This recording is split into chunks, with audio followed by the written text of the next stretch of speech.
Hello guys, मैं रुखसार हसन, मैं गुलजार अहमद, मैं असद याकूब। आप देख रहे हैं GM authentic reaction YouTube channel. आपका हमारे इस चैनल पर दिल की अता से वेलकम। अगर आप देखना चाहते हैं इस तरह रिएक्शन वीडियो तो हमारा चैनल जरूर सब्सक्राइब करें। उम्मीद करते हैं आप सब खैरियत से होंगे।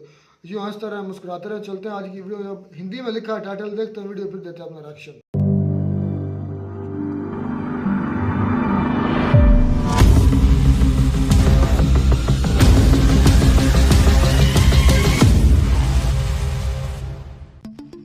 सऊदी अरब से हुआ बड़ा ऐलान, हैरान हो रहे भारतीय मुसलमान। सऊदी अरब ने सुनाया नया फरमान, भारतीय मौलाना हो रहे परेशान। जी हाँ दोस्तों, सऊदी अरब में लगातार बड़े बदलाव हो रहे हैं। ये ऐसे बदलाव हैं जिनसे सभी 56 मुस्लिम देश सकते में आ गए, क्योंकि सऊदी अरब ही वो देश है जो इस्लाम का जनक कहा जाता है। यहीं से पूरे विश्व में इस्लाम का विस्तार हुआ है। दुनिया में जितने भी इस्लाम के अनुयायी हैं वो सभी सऊदी अरब को ही फॉलो करते हैं। ईद, बकरीद आदि जितने भी मुसलमानों के त्योहार हैं उन सब के लिए सऊदी अरब का ही फरमान आता है। अब देखना यह है कि भारतीय कट्टरपंथी मुसलमान सऊदी अरब के नए फरमान को कितना मानते हैं। वैसे तो इन्हें सऊदी अरब का सब कुछ चाहिए, वहाँ का पैसा भी चाहिए, वहाँ का फतवा भी चाहिए, परंतु अब जो फरमान सऊदी अरब ने दिया है उसको लेकर भारतीय कट्टरपंथियों की नींद उड़ गई है। सऊदी अरब लगातार 15वीं-16वीं शताब्दी की रूढ़िवादी सोच से बाहर निकलकर 21वीं सदी की आधुनिकता की ओर बढ़ रहा है। परंतु सवाल यह उठता है कि भारत में रह रहे इस्लाम के अनुयायी क्या कभी रूढ़िवादी सोच से बाहर निकल पाएंगे? आज सऊदी अरब में जो हो रहा है, क्या भारतीय मुसलमान उसे स्वीकार कर सकेंगे? आखिर क्या है पूरा मामला? जानने के लिए बने रहिए हमारे साथ वीडियो के अंत तक और कमेंट में जय श्री राम जरूर लिखें। नमस्कार, स्वागत है आप सभी का दी साइंटिफिक हिंदू पर और मैं हूं आपके साथ आपका दोस्त धीरेन्द्र। दोस्तों, 22 मार्च से रमजान का महीना शुरू हो रहा है और इसके लिए सऊदी सरकार ने 10 मार्च को नई गाइडलाइंस जारी की। इस गाइडलाइंस का पहला पॉइंट है कि मस्जिदों में लाउड स्पीकर का उपयोग बिल्कुल भी नहीं होगा।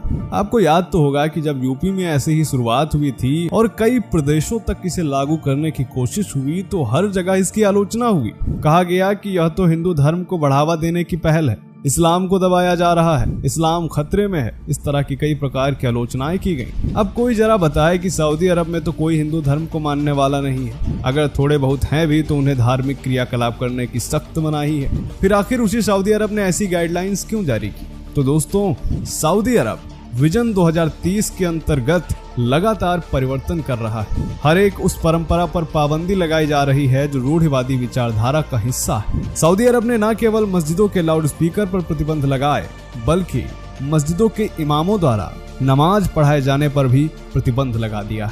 यानी मस्जिद में अब नमाज कोई नहीं पढ़वाएगा, सभी लोग अपनी नमाज खुद पढ़ेंगे। यही नहीं, नमाज के बाद होने वाली तकरीर को ना ही रिकॉर्ड किया जाएगा और ना ही इसका कहीं प्रसारण किया जाएगा।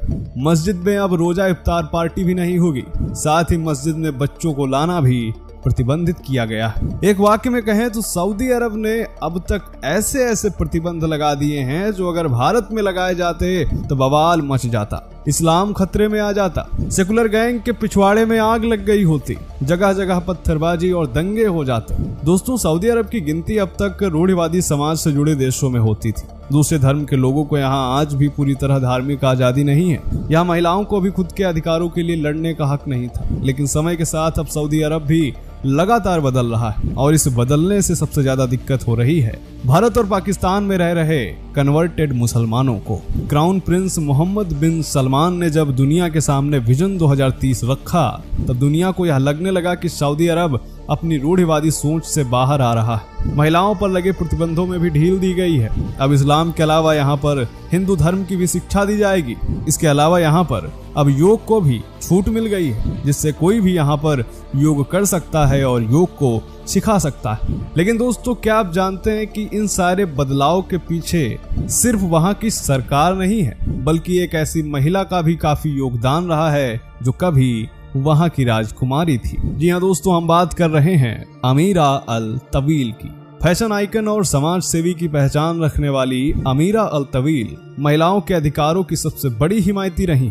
अमेरिका की यूनिवर्सिटी ऑफ हेवन और ब्रिटेन के किंग्स कॉलेज ऑफ लंदन से शिक्षा प्राप्त अमीरा ने महज 18 वर्ष की उम्र में उनसे 32 साल बड़े सऊदी प्रिंस अल वालिद बिन तलाल से निकाह किया था, जिसके बाद वह सऊदी की राजकुमारी तो बनी ही, साथ ही उन्हें अल वालिद बिन तलाल फाउंडेशन का वाइस प्रेसिडेंट भी बनाया गया और इसके बाद उन्होंने देश में लोगों को मदद पहुंचाने के कई प्रोजेक्ट्स पर काम किया। वर्ष 2012 में सऊदी की राजकुमारी रहते हुए अमीरा ने एक इंटरव्यू के दौरान कहा था कि शिक्षा से आपको ज्ञान मिलता है और जब लोग किसी बात पर जागरूक नहीं होते तो उनके बारे में राय बनाई जाती है। इसी वजह से हमारे सेंटर्स दुनिया भर के 60 विद्यालयों में हैं। उन्होंने कहा कि मैंने इस्लाम के अलावा अन्य धर्मों की भी पढ़ाई की है, जिसमें मैंने हिंदू धर्म को अच्छे से जाना। इसके अलावा मैंने यहूदी और ईसाई धर्म के बारे में भी पढ़ा है। और वो कहती हैं कि अध्ययन की इस पूरी प्रक्रिया ने मेरी आंखें खोल दी। मेरे मन में इस्लाम के अलावा अन्य धर्मों के प्रति सम्मान और ज्यादा बढ़ गया है। आपको बता दें कि वर्ष 2013 में आपसी सहमति से अमीरा और अल वालिद के बीच तलाक हो गया था। इसके बाद अमीरा ने यूएई के बिजनेसमैन खलीफा बिन बुत्ती अल मुहैरी से शादी की। अमीरा अल तवील ने सऊदी अरब में बुर्खा और हिजाब को लेकर लंबी लड़ाई लड़ी थी और आज सऊदी अरब में बुर्खा बैन तो नहीं है, परंतु महिलाओं को यह स्वतंत्रता जरूर है कि वह हिजाब पहने या नहीं। महिलाओं को गाड़ी चलाने के लिए ड्राइविंग लाइसेंस भी मिलने लगे। दोस्तों, यहाँ तो आप सभी जानते ही हैं कि सऊदी अरब जैसा देश जहाँ आज भी हिंदुओं को सार्वजनिक रूप से पूजा पाठ या धार्मिक गतिविधि करने की इजाजत नहीं है। ये वो देश है जहाँ इस्लाम का उदय हुआ और पूरी तरह से यहाँ इस्लामिक शरिया कानून लागू है। ऐसे देश में अमीरा अल तवील का हिंदू धर्म के बारे में शिक्षा लेना और उसकी तारीफ करना यह अपने आप में एक असाधारण कार्य है और इसीलिए अमीरा अल तवील आज सऊदी अरब का गौरव बनी हुई है। पर दोस्तों, एक बार सोच के देखिए कि क्या जो सऊदी अरब में हो रहा है क्या भारत में ऐसा हो सकता है? यह सवाल इसलिए क्योंकि सऊदी सरकार ने कहा कि रमजान के दौरान कोई भी किसी भी मस्जिद में लाउड स्पीकर का इस्तेमाल नहीं करेगा। नमाज के बाद इमाम द्वारा की गई तकरीर को ना ही रिकॉर्ड किया जाएगा, ना ही उसका प्रसारण होगा, ना ही कोई रोजा इफ्तार पार्टी होगी। मस्जिदें अगर रोजा इफ्तार का आयोजन अपनी तरफ से करती हैं, तो इसके लिए वह किसी से भी आर्थिक सहायता नहीं लेंगी। अब जरा सोचिए कि यही सब यदि भारत में लागू कर दिया जाता तो कितना बवाल मच जाता। लोग सड़कों पर आ जाते, जगह जगह दंगे शुरू हो जाते और लोग कहने लगेंगे कि हिंदू राष्ट्र बनाने की कोशिश की जा रही है। कुछ लोग भारत को हिंदू राष्ट्र बनाने की बात कर रहे हैं, तो ये बात मैं दावे से कहता हूँ कि हिंदुस्तान कभी भी हिंदू राष्ट्र नहीं बन सकता है। मुसलमान को दोयम दर्जे का नागरिक बनाया जा रहा है, इस्लाम खतरे में है और यह सब कहने वाले केवल मुसलमान ही नहीं होंगे, बल्कि खुद को बहुत बड़ा सेकुलर मानने वाले हिंदू, नवबौद्ध आदि सबसे आगे आ जाएंगे। खैर, अब देखना यह है कि हर बात में सऊदी अरब का अनुसरण करने वाले भारतीय मुसलमान सऊदी अरब की तरह ही खुद में बदलाव लाएंगे या फिर नहीं, या फिर वह कयामत तक रूढ़िवाद में ही जकड़े रहेंगे। तो दोस्तों, क्या सोचना है आपका सऊदी अरब के इस कदम के बारे में और अमीरा अल तवील के बारे में आपके क्या विचार हैं, वह भी कमेंट करें। ऐसे ही इंफॉर्मेटिव खत्म वीडियो बड़ी इंटरेस्टिंग, बड़ा इंटरेस्टिंग टॉपिक, बाकी बड़ी इंटरेस्टिंग था। वीडियो शुरू करें, आप भी करें, आज आप भी कर लें। आज ही शुरुआत करें। आप बोलते थे कि जहाँ से हमारा इस्लाम शुरू हुआ, हाँ, वो किस डगर पर चल पड़े हैं और क्या वो दिखाना चाहते हैं वर्ल्ड को कि हम क्या करना चाह रहे हैं कि वो एक लाउड स्पीकर बंद कर दिया है। यार मैं सबसे जो मुझे गलत बात लगी है ना कि आप जमात नहीं करा सकते, अकेले अकेले नमाज पढ़नी। मैं आपको समझाता हूँ, वो तो सब बाद में डिस्कस होगा। मैं आपको मिसाल देता हूँ। एक बच्चा शरारत करे ना, एक बच्चा शरारत करे तो यार हम सब मिलकर उसे या तो डांटते हैं या उसे मारते हैं कि यार ये गलत काम छोड़ दो। हाँ, अगर वो फादर ही गलती करने लगे, वो बाप गलती करने लगे जो बच्चों को मारता है, तो आप उसका क्या इलाज करेंगे? आप बाप किसको बोल रहे हैं, बच्चा किसको बोल रहे हैं, वो समझ आएगी तो फिर ही हम बोलेंगे ना। बाप बोल रहे हैं मैं सऊदी अरब को। अच्छा, मोहम्मद बिन सलमान को मैं कह रहा हूँ कि आप उस गद्दी पर बैठे हैं, उस नशिस्त पर बैठे हैं, उस शहर में बैठे हैं जहाँ से मुसलमानों की जद्दल अमजद यहाँ से शुरू होती है, यहाँ से इस्लाम फैला है मेरे भाई। तो पहले खुद इस्लाम पर चलने की मेरे भाई कोशिश कर, फिर इन जो तू कर रहा है इसके बारे में तुझे इल्म तो लाजमी होगा। इस्लाम पर चल तो रहा होगा, मेरी बात जो ये मेरी पौधियां लगाई गई है ना, ये इस्लाम वाली नहीं है। मैं आपको हदीस से मुबारक सुनाता हूँ। हदीस के अल्फाज नहीं है, पूरा मफहूम है। हजूर फरमाते हैं कि आप अकेले एक नमाज पढ़ते हैं तो आपको एक नमाज का सवाब मिलता है। अगर आप जमात में नमाज पढ़ते हैं मेरे भाई तो उसे 27 नमाजों का सवाब मिलता है। पहली गलती यहाँ पर इसने ये की। दूसरा, इसने कहा कि आप लाउड स्पीकर नहीं इस्तेमाल कर सकते। इस पर दो वजूहत हो सकती हैं। एक ये कि हमारे यहाँ, हमारे मुल्क में भी कानून है, हमारे यहाँ तो यहाँ कन्वर्टेड है ना कि जुमेरात को जो स्पीकर खोले जाते हैं, ये तो उन पर पाबंदी थी कि आप वो स्पीकर नहीं खोल सकते। ओवरऑल हमारे यहाँ भी पाबंदी लगी है तकरीर करने पर। नहीं लगी है वो मैं यार आपको बताता हूँ। अच्छा, वहाँ सऊदी अरब पर पता क्या पाबंदी कि आप इमाम जो खुतबा देता था ना स्पीकर में और सब लोग सुनते थे, उस पर पाबंदी लगाएगी मेरे भाई। और ये इसकी दूसरी गलती है। जो गलतियां हैं वो गलतियां हैं मेरे भाई। तीसरा, इसने कहा कि जो औरतें बुर्का पहनना चाहती हैं पहने, जो नहीं पहनना चाहती वो ना पहने। अगर इस्लाम की रूह से देखा जाए तो ये इसकी उस मुल्क में तीसरी गलती है। कितनी? तीसरी गलती। 3 गलतियां इसकी ऐसी हैं जो मुझे नजर आई, और कितनी है वो तो कोई आलम ही बता सकता है। नहीं, मैं ये बात करना चाहता हूँ, ये जो मोहम्मद बिन सलमान ने कानून पास मैं आपको इसकी उस पर अमल करने जा रहा है, मिसाल ऐसी योगी सर करते या इंडिया में ऐसे कानून बनाए जाते, मैं उसी की तरफ दंगे हो जाने मुसलमानों ने बोलना था कि हमने नहीं चुप होना यार। मेरी हमने कहते इंडिया में मुसलमान खतरे में, इंडिया में इस्लाम खतरे में, इंडिया ने वो कर दिया, इंडिया ने ये कर दिया। पहले बात क्या की है कि बच्चे गलती करें तो माँ बाप डांटता है। अगर बाप ही गलत हो तो उसे कौन गलत कहेगा? उसे सारी इस्लामिक दुनिया मिलकर कहेगी कि तूने गलत किया तो वो मानेगा। चले पहले पाकिस्तान के बयान को ले लिया सामने, कोई नहीं बयान। यार ये तो नालायकी बेवकूफ़ी की हद हो गई यार। आपका आप देखें, मजहब आपके लिए सबसे इम्पोर्टेंट चीज़, अल्हम्दुलिल्लाह हमारे लिए भी।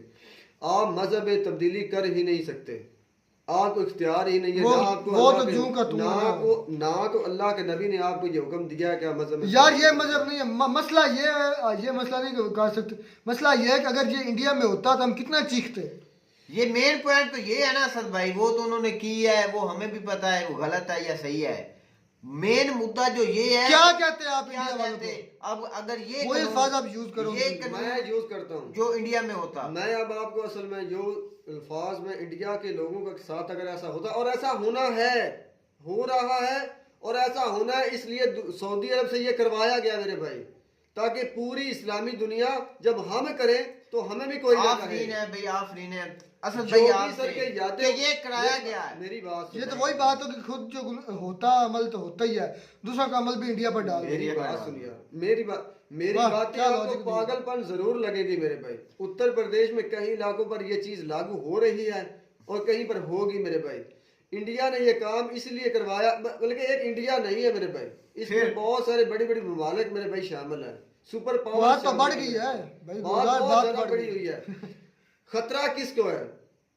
खतरा सिर्फ इस्लाम को इसीलिए है क्योंकि ये वाहिद एक दीन है जो पूरी दुनिया में फैला हुआ है। तो भाई आपका जो इस्लाम का ठेकेदार जो है सऊदी अरब, चंद लोगों में नहीं असद भाई, जो मेन किरदार है सऊदी अरब, जहाँ से इस्लाम पैदा हुआ, इस्लाम फैला, वो ही ऐसे पोंदियां लगाएगा तो फिर दूसरे तो चुप हो जाएंगे। इस बंदे ने वो गलती की है कि इसको अपनी मौत याद नहीं है। मैं तो लफ्ज में ये कहूंगा कि इसको अपनी मौत याद नहीं है कि मैंने आप क्यों नहीं बोलते इस्लामिक कंट्री? बोलना चाहिए, मैं बोलता हूँ, सारों इस्लामी कंट्रीज को इसके खिलाफ बोलना चाहिए। अव्वल तो इस बंदे को इस पोस्ट से हटा देना चाहिए मेरे भाई। वो बादशाह बोस क्या है, वो उधर का सदर है, मुल्क के लोग उसे हटाएंगे मेरे भाई।